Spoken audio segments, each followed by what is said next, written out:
جب بھی خدا نہ کرے آپ کے گھر میں یا آپ کے ہمسایوں میں بلیاں روئیں، وہ بیٹھ کے رو رہی ہوتی ہیں، میوں میوں نہیں کر رہی ہوتی۔ وہ ایک مخصوص رونے کی آواز ہوتی ہے، اس آواز کے اندر درد ہوتا ہے۔ تو وہ بلیاں جو بولتی ہیں وہ بے معنی نہیں ہوتی، اس کو معمولی نہیں سمجھنا، کیونکہ بلی کے بارے میں آپ کو دو الگ الگ قسم کی رائے سننے کو ملتی ہیں۔ ایک طرف آپ لوگوں کو ایسے لوگ ملتے ہیں جو کہ بلیوں کو بے حد اچھا جانتے ہیں۔ ان لوگوں کا کہنا ہے کہ بلی بابرکت جانور ہے۔ ہمارے نبی کریم صلی اللہ علیہ وآلہ وسلم بلیوں کو پسند کیا کرتے تھے۔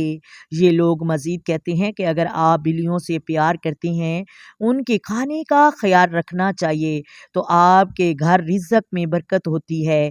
جبکہ دوسری طرف لوگ کہتے ہیں کہ جو کہ بلیوں سے بے حد نفرت کرتے ہیں اور انہیں بہت برا جانتے ہیں، ان لوگوں کا یہ کہنا ہے کہ بلی ایک پر اسرار مخلوق ہے، اکثر بلی کی شکل میں جنات بھی ہوتے ہیں۔